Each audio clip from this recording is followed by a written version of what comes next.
Thinking about buying a home in Austin, Texas in 2025? Well, I am here to save you a lot of pain and heartache. In the past year, I helped over 30 clients to buy and sell homes in Austin, Texas, but there were a handful that did not get to buy anything at all. And so I'm going to focus on those stories and tell you the 5 biggest buyer mistakes that you should avoid in 2025 to make your home purchase as smooth as possible.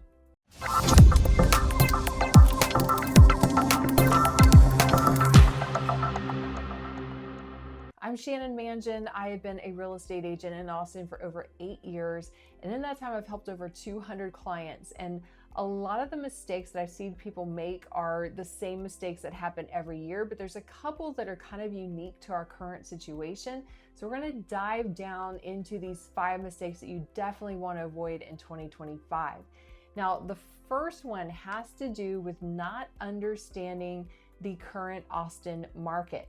So to give you an example, I've had several clients in this past year that want to buy a home, but for whatever reason, they believe that Austin prices are still going to come way down in the future. So they don't believe that our prices are going up or stabilized. They believe they're going down. So I can't predict the future, but I can show you what's happened because I document our sales prices month over month. I've been doing this for years. And you can see what happened in our marketplace since the beginning of 2020 till now. We were voted the fastest growing city in America for a couple of years in a row during 2020, 2021. And in that time, our sales prices increased drastically. The median sales price back in 2020 was only $351,000 in Travis County, and it shot all the way up to $659,000 in July of 2022, which is an insane amount of appreciation. Normally, we see our home prices appreciate like 5 to 7%. But in that time period, it was just a dramatic increase that was really not sustainable and not healthy at all, because at some point it's just unaffordable for people to keep paying those higher prices and the property taxes and everything that go along with it. So when the Fed doubled the interest rates in 2022, we see that our prices came dramatically down. They kind of hit the bottom and then they've stabilized over the last couple of years. So if people are telling me I'm going to wait for prices to come down, my honest answer is they already came down back in the summer of 2022. And then I ask them, what they heard or what do they think is happening in the market. Some people will say, well, I know the Austin market is slow. Well, it definitely is slower compared to what we were when it was a frenzy in 2021, but we're still selling properties. And in fact, in 2024, our home prices have appreciated from January through the end of the year. We don't quite have those December final numbers yet, but you can see that we kind of hit a bottom of the market like around October-ish, and then prices have been going up during the last quarter of this year. So for anyone thinking that, Austin prices are going to go drop another 10, 20%, there's no data to support that. The only reason they dropped so hard was because interest rates doubled in 2022. And since then, we've seen things stabilize and we're now seeing kind of normal levels of appreciation once more. So putting off your home search because you're waiting for the market to go down further is only going to hurt you in the long run, because we're seeing the opposite happen. We're seeing prices continuing to rise, but at a slower, healthier pace. Now, the second thing related to that is not understanding the seasonality of the market. So every year, Austin has a very seasonal, predictable pattern in the market. Most sales happen during the spring months between March to June. That's usually the hottest season. That's when home sellers make the most money, and that's when prices are on the rise. But if you're waiting till the late summer, fall, after the start of school and the holiday season, that's when it's slower, prices start to come down, less families are moving, and it's that time of year that's usually a better time for buyers to really get in and negotiate and get some bargain deals. So for people who can make a purchase earlier in the year, January, February, you've still got some great bargaining power in there. You can still get good deals throughout the year, but just know that as you get into the peak season where most families are moving and making purchases, your negotiating power shrinks a little bit. Sellers are generally able to sell closer to asking price and get a better deal on the home sale. So that's also something to keep in mind. I've had, some clients that say, okay, it's not a great time right now for my personal reasons to buy in January. I'm going to wait until April or May. And I just have to warn them and let them know, okay, it's a busier, more competitive time. So you might have to spend a little bit more on the home because of just the timing of when you make your purchase. Now, if you're selling and buying, I always look at it as it's a wash, because if you're selling a home in Austin during the spring, you're going to get a better deal, but then you're also going to pay a little more. Whereas if you sell in the late winter fall, you're probably going to get a little less, but then you're going to pay less for the next home. So at any point, you can't control perfectly when you time the market, but if you do have some control when you make your move, it is just a given reality that in the spring and early summer, it's more in favor of sellers. And if it's the fall and winter, it's more in favor of buyers. And the final thing you need to know, understanding those market conditions, is that every neighborhood within Austin also has its own specific nuances. So I've had recently a client I'm working with who is purchasing during the holiday season, actually got her under contract today. And she was disappointed because she thought she could get a huge discount, like 10% off or more on a home, but she was buying in one of the hottest neighborhoods around town right now. So she was looking at a new construction opportunity in Mueller. And Mueller is a village that's kind of on the east side of Austin. It's super trendy, highly walkable. It has a park, restaurants, bars, all kinds of social activities, and it is a hot area. So we didn't get as big of a discount as she was hoping for. So she just had to learn kind of what is normal for that area. And she still got a really great deal. I mean, bigger than a lot of the other recent sales. So she is happy, but she had to have that kind of reality check of what is a good deal for this neighborhood. I have another client right now that's looking in a master plan community out in the suburbs closer to Round Rock. And in this one neighborhood, there's tons and tons of new construction homes ready to move in. So in those areas, yeah, you could ask for 10 to 12% off or more and probably easily get it, plus get all the extra closing costs and everything from those builders. So bargaining has something to do with seasonality. It has a lot to do with the local market, but you need to totally understand the Austin market before you set your expectations of what you think you're going to get. And that's where we come in when we do a consultation, is we explain the market to our buyers to help set those realistic expectations. The second big mistake that I see clients make is not getting pre-approved or talking with a lender.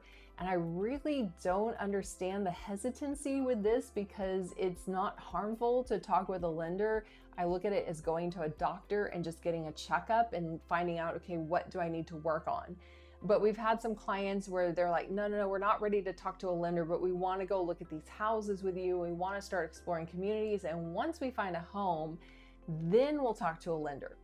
Well, one client did this. We did meet them for the first time. We explained the buying process. We took them out to show them a few homes, and they were confident, almost cocky, with how much they knew they could afford. And we kept asking them, well, have you talked to any lenders? No. I've done my own calculations.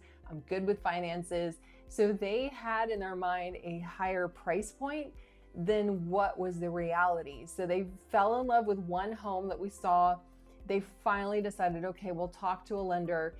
And once they talked to a lender, they completely had a meltdown because they realized they had not been calculating our higher property taxes and some other expenses that they just were not prepared for. And so suddenly their budget was about $100,000 less, which is a huge disappointment to everyone involved. And we wasted, a whole afternoon looking at things that they really didn't qualify for.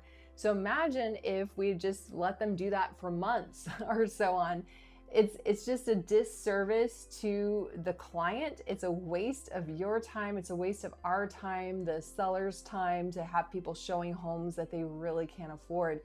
So one thing we do require is that if you're going to tour properties with us, you need to get pre-qualified and at least have that checkup conversation with the lender so we know that we're in the right price point so we can get you exactly what you need. So the third big mistake has to do somewhat with financing, but it's not calculating the true cost of property taxes and HOA fees and other assessments in Texas. If you're searching on sites like Zillow, sometimes the tax rate is off. And I had a client who made this mistake. Now, these clients were going to be cash buyers. They were an older retired couple, and they had a certain amount of money that they were comfortable spending on the home purchase. They had proof of funds. We never talked to a lender, but then they also wanted to keep their monthly payment within a certain check because they didn't, want to spend too much. They're on a fixed income. So they had been searching on Zillow for homes and looking at them, and they found ones that had less than 1% property tax rate, or some that were just right at 1%. And so when I was giving them the MLS sheets from the actual listing service for realtors, they were in shock. They were like, well, no, Zillow said the property taxes were only 1%. And I'm looking at it and I'm like, no, it's 1.98. Well, that was horrible for them because that means instead of paying about $5,000, suddenly it was $10,000 a year. And they were not calculating that at all. So I had to show them that what was on Zillow did not actually match tax records. So it's super crucial to not base what you think you can afford on some of these third-party search engines because there's inaccuracies there. Not all of our sales and records are public data. So always talk to a real estate agent and get realistic expectations on taxes and all of the overall costs. Now, I can tell you that most tax rates are between 1.5% to maybe 3%. 2% or under is considered really good, in my opinion. If it's in the upper twos, that's pretty high. But you've definitely got to factor in what is the cost of property taxes if you're going to live in Austin. Now, on the flip side, we don't have state income taxes. So some people are horrified at what our property taxes are, but you got to realize there's no state income tax. So if you've moved from a state that had an income tax, you're going to see a much bigger paycheck and you get to keep more money when you start working here. It's just, you got to pay taxes somewhere, and in Texas, it's with property taxes. Now, the fourth biggest mistake is not exploring the area well enough before you make a purchase. Sometimes we've had clients who fly into town, they're in a rush, I just got a job, I want to pick something, I think I want to live here. We really try to calm people down. We recommend always, if you're coming from out of state and haven't been here before, maybe to make 2 trips. The first time to kind of be a tourist, drive through some areas, have fun, make sure the city is a good match for you. And then when you come back a second time, let's focus on the areas that you really like, try to narrow down the neighborhood, and ideally a home if you have time on that second trip. But we've had some clients where they felt confident, oh yeah, we love this neighborhood, and so on, but they really didn't drive the commute time back and forth to work. We always recommend, if you find a neighborhood that you love, try driving it at different times of the day. See how far it takes you. If you're working downtown, how long is that commute? Drive it during rush hour, not during, the middle of the day on the afternoon when we're touring homes. Try driving it right in the middle of rush hour. Also see, where's the closest mall? Where's my kid's school located? Where is the grocery store? Look at the day-to-day amenities around there, and that can help you decide if you can handle the commute time, because traffic can be messy here in Austin. We don't have a great flow of traffic and highways. We're very behind for the growth of our city. So always we recommend exploring the area. Make sure it's something you truly love and you love the surroundings, not just the home. There's pretty homes all over town. You've got to pick the town where you are comfortable and it's convenient and you can see yourself living there a long time. And finally, the fifth mistake is not buying for a home in the future and only focusing on what you need right this moment. So if you are a family that has, grown kids and maybe have elderly parents, you might be fine with a smaller size home right now, but think in another 4 or 5 years, might you need space for an elderly parent to live in? Or if you are a young couple, are you planning on having kids within the next 4 or 5 years? Having that extra bedroom or an extra office space can make your home more of a long-term hold instead of feeling the need that you've outgrown it in just a shorter amount of time. It generally takes at least 2 years to kind of break even on what you paid on the home and what you're going to net after closing. So you definitely don't want to buy a home and then have to sell it immediately. Normally, if you've lived in your home at least 3 to 5 years, you start building more equity, but most people want to live in their home longer. So make sure you're not just buying what you need right this moment, but you're also thinking ahead a good 5 years out. So those are my tips that I would highly recommend to you. And this is based on real life experiences from clients that we've worked with in the past year. I would love to know what your thoughts are. Are there any mistakes I should add to this list? And also, if you are planning on making a move in 2025, we would love to talk to you. Just click the link in the caption to book a short phone consultation and we'll get you going in the right direction.